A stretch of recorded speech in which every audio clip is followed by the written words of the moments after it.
to E10 Navigation. I'm Myah Olstad, and this week we're going to be diving into Philippians 4, specifically looking at verses 4 through 8.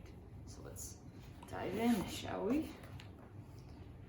Rejoice in the Lord always. Again, I will say rejoice. Let your reasonableness be known to everyone. The Lord is at hand. Do not be anxious about anything, but in everything, by prayer and supplication, with thanksgiving, let your requests be made known to God. And the peace of God, which surpasses all understanding, will guard your hearts and your minds in Christ Jesus. Finally, brothers, whatever is true, whatever is honorable, whatever is just, whatever is pure, whatever is lovely, whatever is commendable, if there is any excellence, if there is anything worthy of praise, think about these things. So, Paul, of course, is the famous missionary that occurred after Christ's death, and he went to a bunch of cities outside of Jerusalem, mainly like to Asia Minor and of course famously to Rome. Philippians was to the city of Philippi, and it's actually, for being such a dense book, it's only 4 chapters, so there's a lot to gain out of all the words. Hence I only picked 4 verses because there's just so much in there, as you could already tell. So what I took was 3 main takeaways, which I'm going to call the triple P. Praise, peace, and prayer. And then all done through meditation or contemplation. So then you have these takeaways, praise, peace, and prayer, and you have to think about how we're going to apply it to our everyday life. And that got me thinking, when do I read the Bible the most? Because especially the letters of Paul, like Ephesians, Galatians, Colossians, they're motivational, or people use mainly to back up their faith.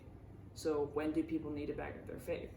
Normally in a reaction to something, like something really amazing happens and they look, well, what do I do next? Or they look, something really bad happens, like their faith is challenged, then they turn to the Bible.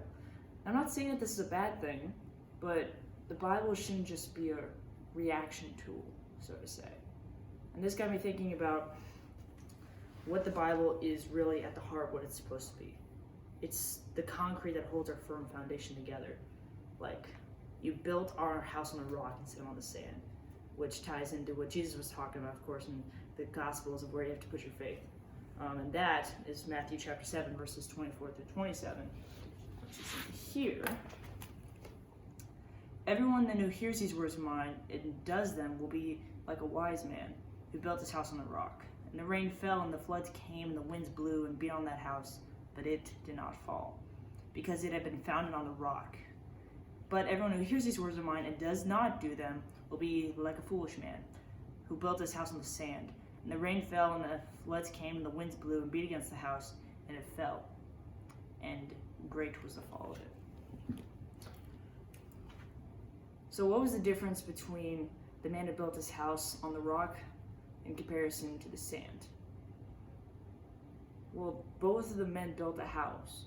So both of the men are applicable to what Paul was saying in Philippians. These people are Christians. They have the faith. And they are doing everything they need to do. But then something happens.